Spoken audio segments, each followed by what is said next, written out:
I sometimes read public domain books here on Leaves of Glen, and they were written a long time ago, so they're usually racist or sexist or bigoted. But in there somewhere and all that is a story, and that's why those stories are famous.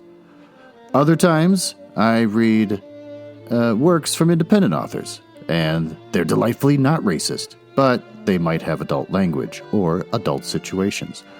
So that's your warning, but I'm sure you are grown up enough to handle it. Don't write to me complaining. Well, the last handful of episodes, whether it's been the Book Boys or this show, has been all about coronavirus, because that's all anyone can talk about. And that's all we ever think about as we sit in our homes, waiting. But there's other things to talk about, besides going to Target and being absolutely terrified. The last time I went to Target, I actually stepped on like a rubber glove or a latex glove that someone had left behind. I think all the employees get gloves and stuff. One was just on the floor, and I slipped on it, nearly fell. So, and the place was empty. Everything's eerie. We're not talking about that. We're talking about education. My new position within the company I work at sent me to training, but training's at home. And so we did online training, and it was grueling and long and horrible. And my kids were also home because they don't go to school physically anymore. They do online schooling, and they're done at like noon. But not me. I was doing it from 7 in the morning till 4 o'clock in the afternoon. So it was long. And the teacher kept getting so many questions from all of us students that it kept holding up the whole process. So suddenly, we just didn't get breaks anymore. And if we did get a break, it'd be for like 3 minutes to go use the bathroom. And if we got a lunch break, it was for like 20 minutes. Because he was trying so hard to make sure he's done by Friday. And you learn the nuances of the human condition. You learn that the world is made up of different personality types. Everyone's driven by their own motivations, and some people are driven to leave their microphone on and not mute themselves while they eat every morning. I thought there was one guy who was just eating hard candies, but he wasn't. He was eating energy bars. And he'd eat those things. He'd unwrap them practically in front of the mic, like up to his mouth. I don't know what he was using for a mic. And he'd just sit there and smack on them, smack his lips, big old wet slurps and stuff. And for the first couple days, the teacher didn't say anything. But then after a while, the teacher said, somebody's eating. Could you stop eating, please? And the person said, oh, I'm sorry, I'm eating energy bars. But this person was eating energy bars for like the first 3 hours of the day. It was just constant unwrapping every 15 minutes and then constant slurping. What does this person look like? There's another person, this one woman who had a kid in her office with her, which is fine. I mean, it's adorable to hear a little baby making cooing sounds in the background and stuff. So I wanted to side with her. I wanted to be on her side. She's a mother, maybe a single mother, who knows. She definitely wasn't getting support from anyone else. Taking care of a baby while trying to advance her career through education. So I was all about it. Good for you. But oh my God, she wouldn't stop asking questions. And she was trying to do pro-level questions too. She was trying to ask questions that were way more advanced than the actual task we were learning about. But she'd stop every 5 minutes or 10 minutes to ask a question, to the point where the teacher was just getting flustered because he was trying so desperately to make sure that we kept moving forward. Another man, he had the softest voice in the world. Hearing him speak was what I would imagine an angel sounding like speaking. His voice was super soft and kind of deep, but he kind of whispered.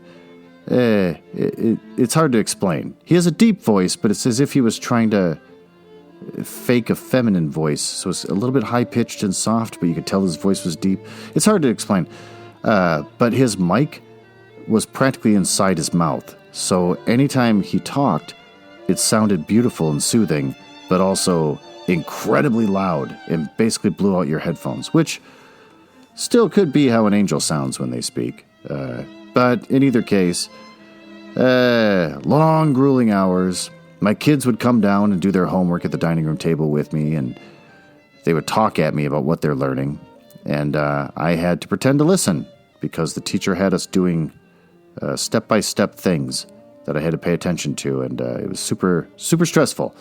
By today, which is Friday, I found myself taking my 5 to 3 minute break, and I would suddenly dust my whole house within like a 3 minute period. Get the big old Swiffer duster thing, just dust all the pictures on the walls and the banister up the stairs and all sorts of things. Why? Why dust? Why not go to the bathroom? Why not brush my teeth? Because I never had time to do that in the morning. Got to wake up at 6 in the morning to go do this. Only enough time to like get the cat his drugs and get myself a pot of coffee. No, I decided to go dusting. So something happens when you're under a lot of stress. You start to do crazy, weird, nonsensical things, which I think we can all identify with here with the pandemic going on, that we all find ourselves doing weird and bizarre things we'd never do in a normal world with a social contract.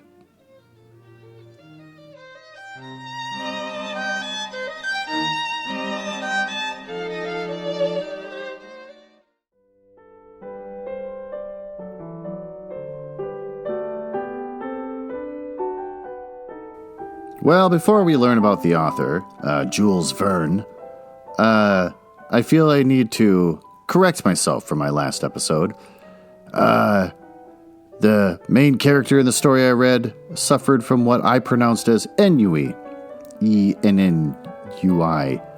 I told my daughter, after I recorded the episode, she doesn't listen to the podcast or anything, and I said, I had to pronounce words every once in a while like ennui. And she said, "Do you mean ennui?" And I said, "No, ennui." And she said, "You're mispronouncing it. It's ennui. It's French. It means you're depressed." And I said, "Oh, God damn it. I sound like an idiot on this thing.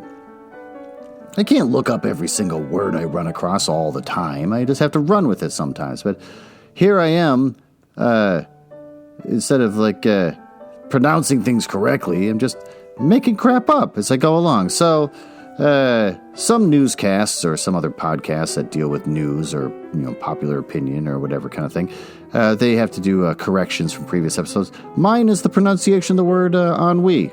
I pronounce it ennui, or ennui, whatever. Let's move on. Jules Verne, who wrote this story. Jules Gabriel Verne, born February 8th, 1828, and died March 24th, 1905, was a French author who pioneered the science fiction genre. He is best known for novels such as Journey to the Center of the Earth in 1864, 20,000 Leagues Under the Sea in 1870, and Around the World in 80 Days in 1873. Verne wrote about space, air, and underwater travel before air travel and practical submarines were invented, and before practical means of space travel had been devised. He is the third most translated author in the world, according to the Index Translationum. I'm not looking that up. Some of his books have been made into films even. Verne, along with Hugo Gernsback and H.G. Wells, is often popularly referred to as the father of science fiction. So, let's dive in to In the Year 2889 by Jules Verne. Little though they seem to think of it, the people of this 29th century live continually in fairyland, surfeited as they are with marvels. They are indifferent in presence of each new marvel. To them all seems natural. Could they but duly appreciate the refinements of civilization in our day, or could they but compare the present with the past, and so better comprehend the advance we have made! ! How much fairer they would find our modern towns, with populations amounting sometimes to 10 million souls. Their streets 300 feet wide. Their houses 1,000 feet high, with a temperature the same in all seasons. Air conditioning. With their lines of aerial locomotion crossing the sky in every direction! ! If they could but picture to themselves the state of things that once existed. when through muddy streets and rumbling boxes on wheels, drawn by horses, yes, by horses.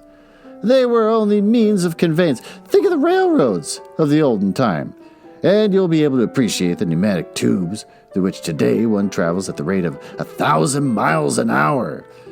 Would not our contemporaries prize the telephone and the telephote? Nope, not looking that up. It's probably not even a real thing. More highly, if they had not forgotten the telegraph?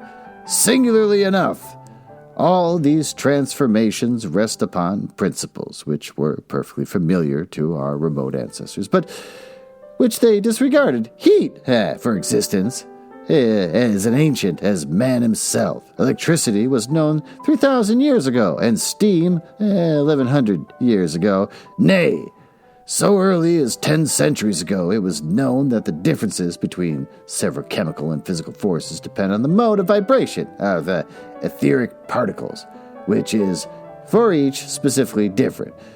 But at last the kinship of all these forces was discovered. It is simply astounding that 500 years should still have to elapse before men could analyze and describe the several modes of vibration that constitute these differences. Above all, it is singular that the mode of reproducing those forces directly from one another and of reproducing one without the other should have remained undiscovered till less than 100 years ago.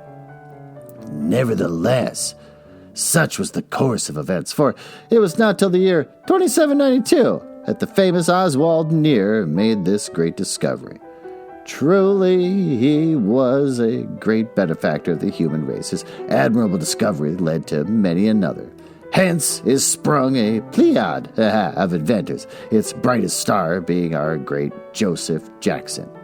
To Jackson, we are indebted for those wonderful instruments, the new accumulators. Some of these absorb and condense the living force contained in the sun's rays. Others, the electricity stored in our globe. Others again, the energy coming from whatever source, as a waterfall, a stream, winds, etc. He too, it is that invented the transformer, a more wonderful contrivance still, which takes the living force from the accumulator and, on the simple pressure of a button, gives it back to space in whatever form it may be desired, whether as heat, light, electricity, or mechanical force, after having first obtained from it the work required. From the day when these two instruments were contrived, it is to be dated the era of true progress. They have put into the hands of man a power that is almost infinite. As for their applications, they are numberless. Mitigating the rigors of winter by giving back to the atmosphere the surplus heat stored up during the summer. They have revolutionized agriculture by supplying motive power for aerial navigation. They have given to commerce a mighty impetus. To them we are indebted for the continuous production of electricity without batteries or dynamos, or light without combustion or incandescence, and for an unfailing supply of mechanical energy for all the needs of industry. Yes, all these wonders have been wrought by the accumulator and the transformer, and we can not to them also trace indirectly the latest wonder of all, the great Earth Chronicle building and 253rd Avenue, which was dedicated the other day. If George Washington Smith, the founder of the Manhattan Chronicle, should come back to life today, what do you think he were to be told that his palace of marble and gold belongs to his remote descendants, Fritz Napoleon Smith, who, after 30 generations, had come and gone, is owner of the same newspaper which his ancestor established! For George Washington Smith's newspaper has lived generation after generation, now passing out of the family, anon coming back to it. When 200 years ago, the political center of the United States was transferred from Washington to Centropolis, The newspaper followed the government and assumed the name of Earth Chronicle. Unfortunately, it was unable to maintain itself at the high level of its name. Pressed on all sides by rival journals of a more modern type, it is more continually in danger of collapse. 20 years ago, its subscription list contained but a few 100,000 names. And then Mr. Fritz Napoleon Smith bought it for a mere trifle and originated telephonic journalism. Everyone is familiar with Fritz Napoleon Smith's system, a system made possible by the enormous development of telephony. I think it's called telephony. I had this discussion with someone a while ago. I always saw it as telephony and never heard anyone say it out loud. So in my brain it was always telephony, but I think it's telephony, which is a word no one says with their mouths, but it's in this book. During the last 100 years, instead of being printed, the Earth Chronicle is every morning spoken to subscribers who, in interesting conversations with reporters, statesmen, and scientists, learn the news of the day. Furthermore, each subscriber owns a phonograph. And to this instrument, he leaves the task of gathering the news whenever he happens not to be in a mood to listen directly to himself. As for purchasers of single copies, they can at every trifling cost learn all that is in the paper of that day. Any innumerable phonographs set up nearly everywhere. Fritz Napoleon Smith's innovation galvanized the old newspaper. In the course of a few years, the number of subscribers grew to be 80 million. And Smith's wealth went on growing until now it reaches almost unimaginable figure of a 10 bajillion. This lucky hit has enabled him to erect his new building, a vast edifice with 4 facades, each 3,250 feet in length, over which proudly floats the 100-starred flag of the Union. Thanks to the same lucky hit, he is today king of newspaperdom. Indeed, he would be king of all the Americans, too, if Americans could ever accept a king. That's a touchy subject today. You do not believe it? Well then, look at the oh my god, I actually have to look this one up. Damn it! Plenipotentiary. Plenipotentiaries? Ugh. Well, then, look at the plenipotentiaries of all nations, and their own ministers themselves crowding about his door, entreating his counsels, begging for his approbation, imploring the aid of all-powerful organ. Reckon up the number of scientists and artists that he supports, of inventors that he has under his pay. Yes, as a king is he, and in truth, he is a royalty full of burdens. His labors are incessant, and there is no doubt that all in earlier times any man would have succumbed under the overpowering stress of the toil which Mr. Smith has performed. Very fortunately to him, thanks to the progress of hygiene, which, abating all the old sources of unhealthfulness, has lifted the mean of human life from 37 to 52 years. Oh, wow. Was 37 really the average human life? No. Not back in 1840 or whenever he wrote this. Couldn't be 37. Men have stronger constitutions now than heretofore. The discovery of nutritive air is still in the future. But in the meantime, men today consume food that is compounded and prepared according to scientific principles, like Soylent. And they breathe in atmosphere freed from the microorganisms that formerly used to swarm in it. Hence, they live longer than their forefathers and know nothing of the innumerable diseases of olden times. Nevertheless, and notwithstanding these considerations, Fritz Napoleon Smith's mode of life may well astonish one. His iron constitution is taxed to the utmost by the heavy strain that is put upon it. Vain the attempt to estimate the amount of labor he undergoes, and an example alone can give an idea of it. Let us then go about with him one day as he attends his multifarious concernments. What day? That matters little. It is the same every day. Let us take at random September 25th of this present year, 2889.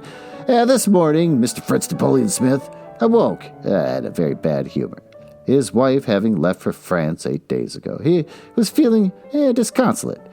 Incredible though it seems, In all the 10 years since their marriage, this was the first time that Mrs. Edith Smith, the professional beauty, has so long absent from his home. 2 or 3 days usually suffice for frequent trips to Europe. The first thing that Mr. Smith does is connect his telephonote.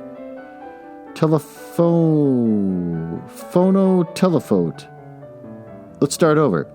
Connect his phonotelephone, the wires of which communicate with his Paris mansion.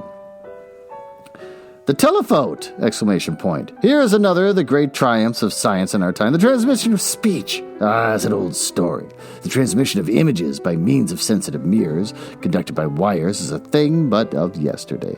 A valuable invention indeed, and Mr. Smith this morning was not... Ooh, that's a tough one.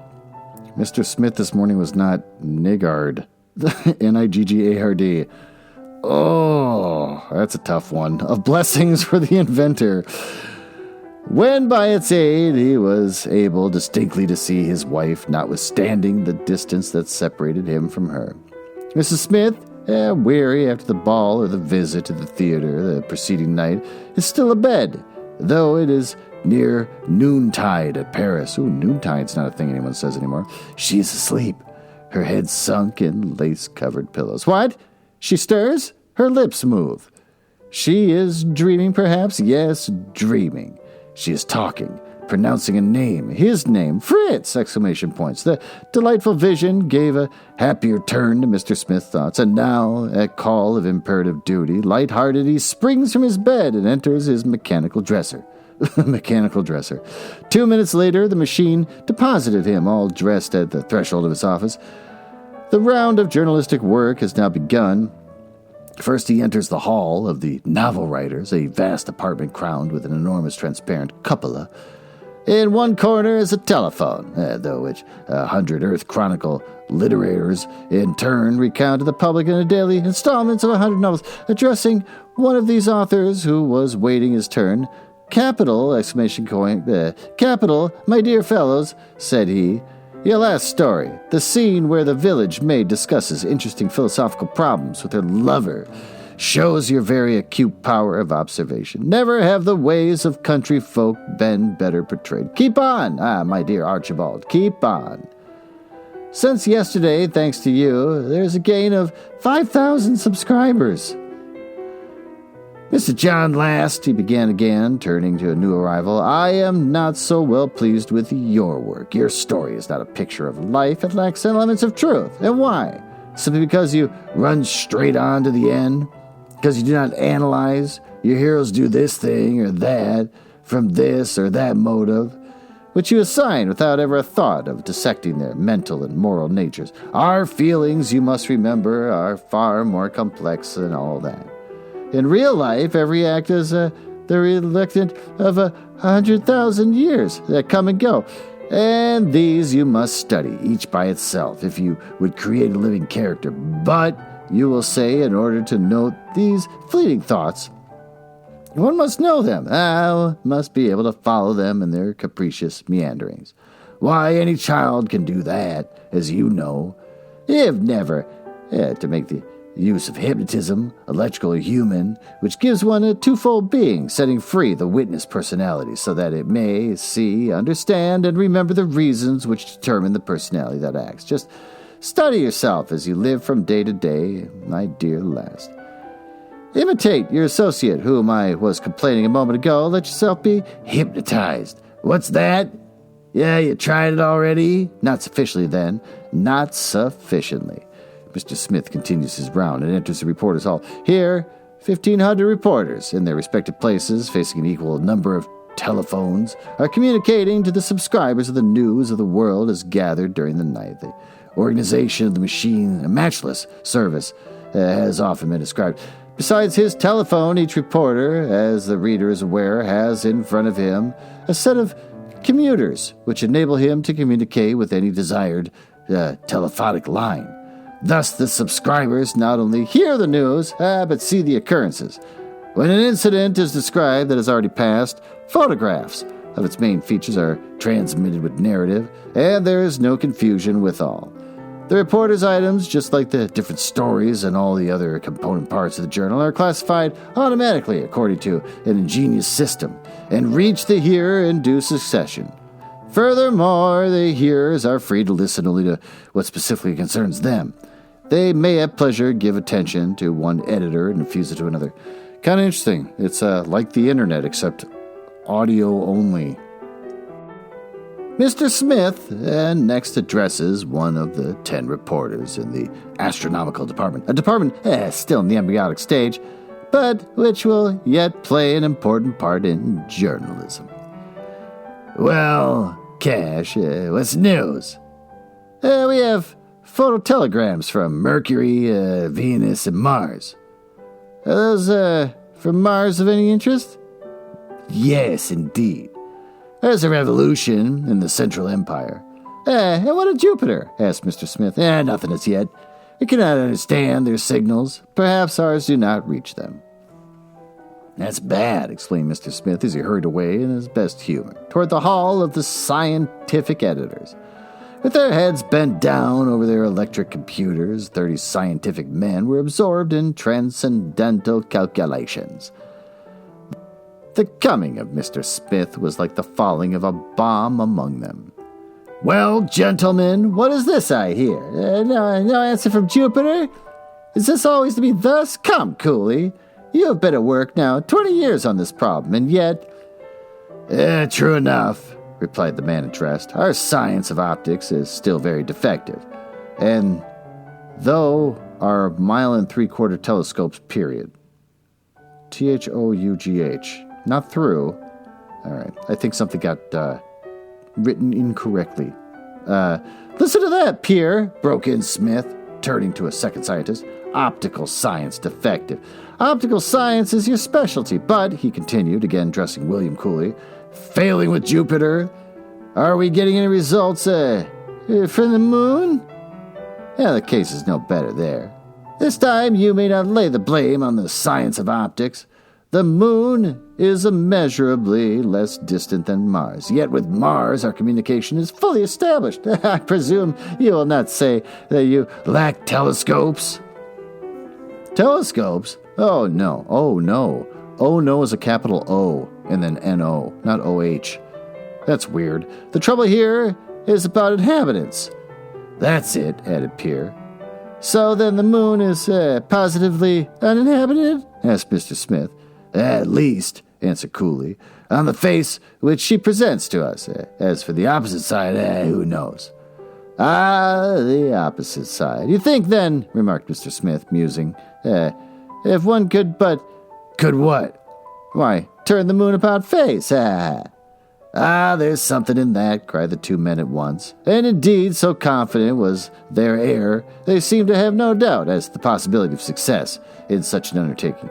Meanwhile, asked Mr. Smith after a moment's silence, have you no news of interest today?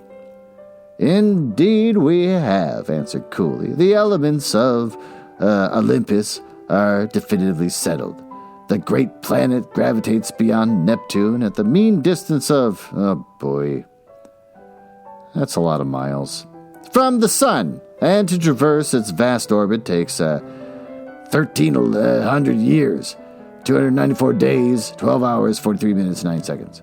Why didn't you tell me that sooner? Cried Mr. Smith. Now inform the reporters of this straightaway.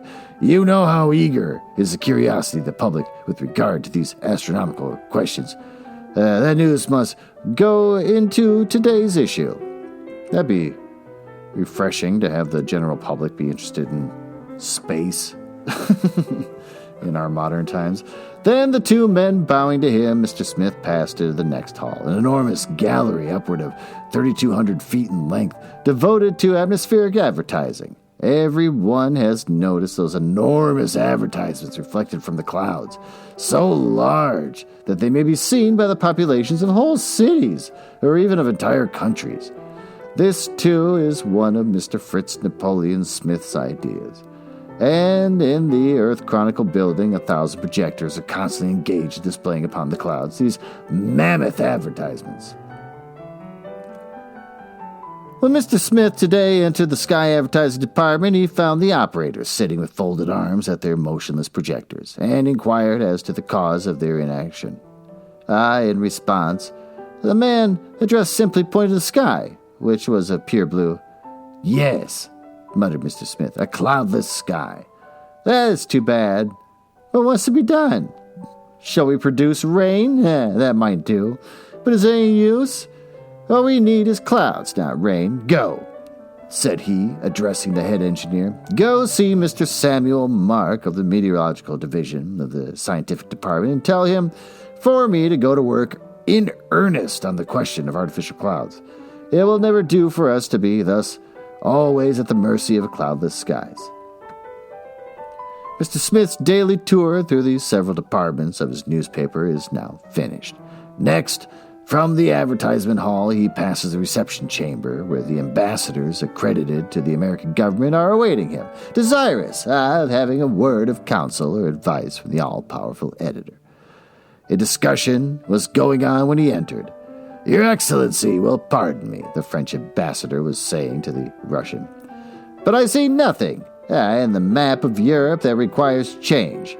The north for the Slavs? Yes, of course. But the south for the Mends, our common frontier, the Rhine, it seems to me serves very well. Besides, my government, as you must know, will firmly oppose every movement, not only against Paris, our capital, or of our two great prefectures, Rome and Madrid, but also against the kingdom of Jerusalem, the dominion of the St. Peter, of which France means to be the trusty defender." "Well said," exclaimed Mr. Smith. "How is it," he asked, turning to the Russian ambassador, "that you Russians are not content with your vast empire, the most extensive in the world, stretching from the banks of the Rhine to the Celestial Mountains to the Karakoram, whose shores are washed by the frozen ocean, the Atlantic, the Mediterranean, and the Indian Ocean? Then what is the use of threats? Is war possible in view of modern invention, asphyxiating shells capable of being projected a distance of 60 miles, 60 miles, an electric spark of 90 miles, 90 miles, that can at one stroke annihilate a battalion, to say nothing of the plague, the cholera, the yellow fever, that the belligerents might spread amongst the antagonists mutually, and which would in a few days destroy the great armies?" "True," answered the Russian. "But can we do all that we wish? As for us Russians, pressed on our eastern frontier by the Chinese, we must at any cost put forth our strength for an effort toward the west." "O," which is just the letter O. "Is that all? In that case," said Mr. Smith, "the thing can be arranged. I will speak to the Secretary of State about it. The mention of the Chinese government should be called in the matter. This is not the first time the Chinese have bothered us." "Under these conditions, of course," said the Russian ambassador, declared himself satisfied. Sir John, what can I do for you?" asked Mr. Smith as he turned to the representative of the people of Great Britain, who until now had remained silent. A great deal," was the reply, "if the Earth Chronicle would but open a campaign in our behalf." "And for what object?" Simply the annulment of the Act of Congress annexing to the United States the British Islands. Though by a just turnabout of things here below, Great Britain has become a colony of the United States. And the English are not yet reconciled to the situation. At regular intervals, they are ever addressing the American government vain complaints. A campaign against the annexation that has been an accomplished fact for 150 years, exclaimed Mr. Smith. How can you people suppose that I would do anything so unpatriotic? We at home think that your people must now be sated. The Monroe Doctrine is fully applied, and the whole of America belongs to the Americans. What more do you want? Besides, we will pay whatever we ask. Indeed, answered Mr. Smith, manifesting the slightest irritation. Well, you English will ever be the same. No, Sir John, do not count on me for help. Give up your fairest province, Britain. Well, ask France generously to renounce possession of Africa. What magnificent colony, the complete conquest of which is their labor of 800 years. You'll be well received. You decline. All is over then, murmured the British agent sadly. Their United Kingdom falls to the share of the Americans, the Indies, to that of the Russians, said Mr. Smith, completing the sentence. Australia. He has an independent government. Then nothing at all remains for us, sighed Sir John, downcast. Nothing? Asked Mr. Smith, laughing. Well, now there's Gibraltar. With this sally, the audience ended. The clock was striking 12, the hour of breakfast. Mr. Smith turns to his chamber where the hour of breakfast. All right. Mr. Smith returns to the chamber, where the bed stood in the morning, a table all spread, comes up through the floor. Mr. Smith, being above all practical man, has reduced the problem of existence to its simplest terms. For him, instead of the endless suites of apartments of the olden time, one room fitted with ingenious mechanical contrivances is enough. Here he sleeps, it's a studio apartment, takes his meals, and in short lives. He seats himself in the mirror of the phonotelephone. It is seen the same chamber. I don't know why I have such a tough time with that word. The same chamber at Paris, which appeared in the morning. A table furnished forth is likewise in readiness here. For, notwithstanding the difference of hours, Mr. Smith and his wife have arranged to take their meals simultaneously. It's delightful, thus, to take breakfast tete-a-tete with one who is 3,000 miles or so away. Just now, Mr. Smith's chamber has no occupant. She's late. Women's punctuality. Progress is everywhere except there, muttered Mr. Smith as he turned the tap for the first dish. For like all wealthy folk in our day, Mr. Smith has done away with the domestic kitchen and is a subscriber to the Grand Amalgamation Company, which sends through a great network of tubes to subscribers' residences all sorts of dishes. As a varied assortment is always in readiness. A subscription costs money, to be sure, but the cuisine is of the best. And the system has this advantage that it does away with the pestering race of the, cordon bleus. Okay, whatever. Mr. Smith received and ate, all alone, the... Oh boy, here we go. Another French word. Hors d'oeuvres. I want to say hors d'oeuvres, but it's hors d'oeuvres. There, my daughter can't yell at me. Entrees. Oh God, roti. Not looking it up. Probably mispronounced that. And legumes that constituted the repast. He was just finishing the dessert when Mrs. Smith appeared in the mirror of the telephone. Why, where have you been? Asked Mr. Smith at the telephone. What? You're already at the desserts? Then I am late, she exclaimed with a winsome naivete. Where have I been, you ask? Why, at my dressmaker's. The hats are just lovely this season. I suppose I forgot to note the time, and so am a little late. Yes, a little, growled Mr. Smith. So little that I have already quite finished breakfast. Excuse me if I leave you now, but I must be going. Oh, just the letter O. Certainly, my dear. Goodbye till evening. Oh, she's cheating on him. Smith stepped into his air coach, which was in waiting for him at the window. Where do you wish to go, sir? Inquired the coachman. Let me see. I have 3 hours, Mr. Smith mused. Jack, take me to my accumulator works at Niagara. For Mr. Smith has obtained a lease of Great Falls of Niagara.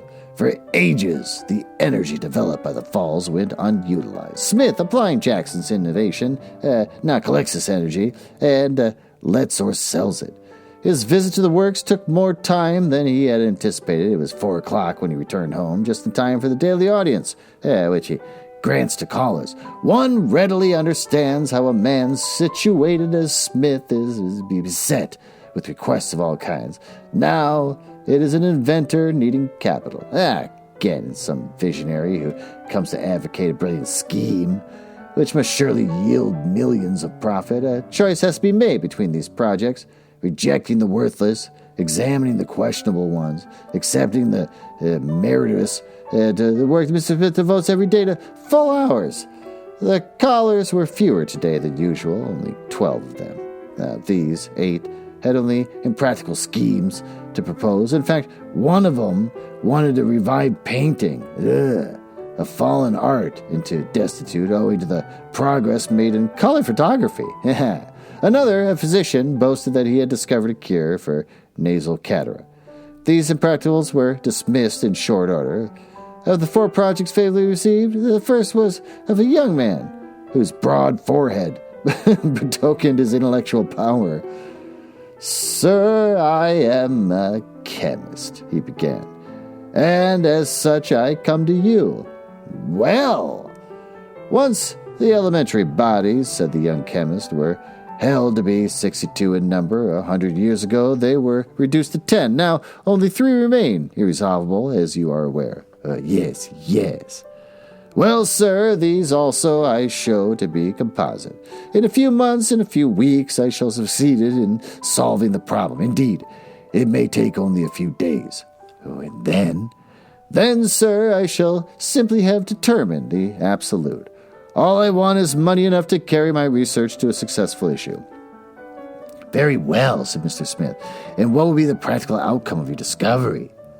"The practical outcome? Why, that shall be to produce easily all bodies whatever. Stone, wood, metals, fibers." "And flesh and blood?" queried Mr. Smith, interrupting him. "Do you pretend that you expect to manufacture a human being out and out?" "No, why not?" Mr. Smith advanced 100,000 to the young chemist and engaged his services for the Earth Chronicle Laboratory. The second of the 4 successful applicants, starting from experiments made so long ago as the 19th century and again repeated, had conceived the idea of removing an entire city all at once from one place to another. His special project had to do with the city of Granton, situated, as everybody knows, some 15 miles inland.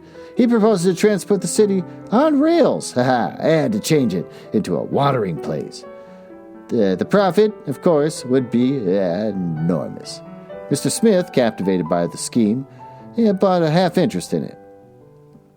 "As you are aware, sir," began the applicant number 3, "by the aid of our solar and terrestrial accumulators and transformers, we are able to make all the seasons the same. I propose to do something better still. Transform into heat a portion of the surplus energy at our disposal. Send this heat to the poles. Then to the polar regions, relieved of their snow cap, will become a vast territory available for man's use. Oh, so water won't rise. What do you think of the scheme?" "Leave your plans with me and come back in a week. I will have them examined in the meantime." So far, this story is just a lot of bragging about a very important person. Finally, the 4th announced the early solution of a weighty scientific problem. Everyone will remember the bold experiment made 100 years ago by Dr. Nathaniel Faithburn, the doctor being a firm believer in human hibernation. In other words, the possibility of our suspending our vital functions and calling them into action again after a time, resolved to subject the theory of the practical test. To this end, having the first made his last will and pointed out the proper method of awakening him, having also directed that his sleep was to continue 100 years to a day from the certain date of his apparent death, he unhesitatingly put the theory to the proof of his own person. Reduced to the condition of a mummy, Dr. Fairburn was confined and laid in a tomb. Time went on. September 25th, 2889 being the day set for his resurrection, it was proposed to Mr. Smith that he should permit the second part of the experiment to be performed at his residence this evening. "Agreed. Be here at 10 o'clock, answered Mr. Smith, and with that the day's audience was closed. Left to himself, feeling tired, he lay down on an extension chair, like in his one-room home. Then, touching a knob, he established communication with the central concert hall, whence our greatest maestros sent out to subscribers the delightful successions of accords, determined by recondite algebraic formulas. Night was approaching. Entranced by the harmony, forgetful of the hours, Smith did not notice it was growing dark. It was quite dark when he was aroused by the sound of a door opening. Who is there?" he asked, touching a communicator. Suddenly, in consequence of the vibrations produced, the air became luminous. "Ah, you, Doctor?" "Yes," was the reply. "How are you?" "I'm feeling well. Yeah, good. Let me see your tongue. All right, your pulse. Regular. And your appetite? Only passably good. Yes, the stomach. There's the rub. You're overworked. If your stomach is out of repair, you must be mended. That requires study. We must think about it. In the meantime, said Mr. Smith, you will dine with me. As in the morning, the table rose out of the floor, and again in the morning, the portage roti, ragout, and legumes were supplied through the food pipes. I'm not going to pretend like I pronounced any of those correctly. Toward the close of the meal, phonotelephonic communication was made with Paris. Smith saw his wife seated alone at the dinner table, looking anything but pleased at her loneliness. Pardon me, my dear, for having left you alone, he said, through his telephone. I was with Dr. Wilkins. Ah, the good doctor, remarked Mrs. Smith, her countenance lightening up. Yes, but pray, when are you coming home? This evening. Ah, very well. Do you come by tube or by air train? Oh, by tube. Yes, and what hour will you arrive? About 11, I suppose. 11 by, Centropolis time, you mean? Yes. Goodbye, then, for a little while, said Mr. Smith as he severed communication with Paris. Dinner over, Dr. Wilkins wished to depart. I should expect you at 10, said Mr. Smith. Today, it seems, is the day for the return to life of the famous Dr. Faithburn. You did not think of it, I suppose. The awakening is to take place in my house. You must come and see. I shall depend on you being there. I'll come back, answered Dr. Wilkins. Left alone, Mr. Smith busied himself with examining his accounts, a task of vast magnitude having to do with transactions which involved a daily expenditure of upward to 800,000. Fortunately, indeed, the stupendous progress of mechanic art in modern times make it comparatively easy. Thanks to the piano electro-reckoner, the most complex calculations can be made in a few seconds. In 2 hours, Mr. Smith completed this task just in time. Scarcely had he turned over the last page when Dr. Wilkins arrived. After him came the body of Dr. Faithburn, escorted by a numerous company of men of science. They commenced work at once. The casket being laid down in the middle of the room, the telephote was got in readiness, the outer world readily notified and anxiously expected. For the whole world could be eyewitness to the performance. A reporter, meanwhile, like the chorus in ancient drama, explaining it all, viva voce, through the telephone. They're opening the casket, he explained. Now they are taking Faithburn out of it, a veritable mummy, yellow, hard, and dry. Strike the body, and it resounds like a block of wood. They're now applying heat, not electricity. Yep, no result. These experiments are suspended for a moment while Dr. Wilkins makes an examination of the body. Dr. Wilkins, rising, declares the man to be dead. Dead? Exclaims everyone present. Yes, answers Dr. Wilkins, dead. How long has he been dead? Dr. Wilkins makes another examination. 100 years, he replies. The case stood, just as the reporter said. Faithburn was dead. Quite certainly dead. Here's a method that needs improvement, remarked Dr. Smith to Dr. Wilkins, as the scientific committee on hibernation bore the casket out. So much for that experiment. But if poor Faithburn is dead, at least he's sleeping, he continued. I wish I could get some sleep. I'm tired out. Doctor, quite tired out. Do you not think that a bath would refresh me? Certainly. But you must wrap yourself up well before you go out in the hallway. You must not expose yourself to the cold. Hallway? Why, doctor, as you well know, everything is done by machinery here. It is not for me to go out of the bath. The bath will come to me. Just look. He pressed a button. And after a few seconds, a faint rumbling was heard, which grew louder and louder. Suddenly the door opened. And the tub appeared. Such, for this year of grace 2889, is the history of one day in the life of the editor of the Earth Chronicle. And the history of that one day is the history of 365 days every year, except leap years, and then of 366 days. for as yet no means have been found of increasing the length of the terrestrial year.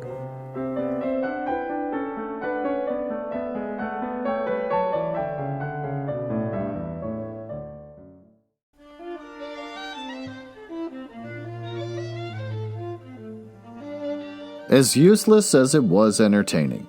I think that's how I'm going to describe this short story that we just read by Jules Verne. He used the day in the life of an incredibly powerful and wealthy man as a canvas to paint his ideas of what technology will be like in the future. His ideas were aspiring to big and grand and amazing things. But when you read about them, they just seem really annoying and the kind of white trash. The idea of living in a studio apartment. He talks about how the temperature is the same all the time, but really it's just an air conditioner sticking out of your wall up by the ceiling. And whenever you want nachos, as you sit on your futon, you hit a button, and a whole table comes up out of the floor with a single plate of nachos. And then you smile quietly to yourself and say, "This is the future." But that doesn't seem so great now. Not that we can really just have food produced on the spot like that, but yeah, it's pretty close. You get Blue Apron is a place that'll send you stuff that you can cook really quickly and everything. Anyways, my point is, advertisements on clouds, that doesn't sound like any fun. It sounds pretty horrible. Talking to people on other planets, we could do that. We could do that right now if we wanted to. There's nobody on other planets, but as soon as we get one on Mars or have people colonize the moon, yeah, we'll be talking to them all the time. We'll get bored of them. If anything, we already seen that with the moon landings back in the 70s. People stopped tuning in. That'll happen here. So, he did mention a couple pandemics, which was gross. As I was reading that part, I thought, how come every single book I'm reading has something to do with something horrible happening now? My daughter actually started reading Akira, the comic books. There's like 5 or 6 or 7 of them. I don't know. I'm a moron. I didn't pay attention. And I've had those books around for a while because a friend loaned them to me. And she was bored, and I said, well, why don't you read Akira? I mean, I've seen the cartoon. It's freaking weird. I'm sure the comic is just insane. And she read the first one and just wasn't really into it. But recently she said, hey, did you know that Akira is based on 2020 and how Japan was supposed to have the Olympics here, but they had to cancel it because of a giant catastrophe, which is what already just happened right now. So now she read all of them. Anyways, the point is, weirdly things keep lining up to keep reflecting on what's happening now. And it's disturbing.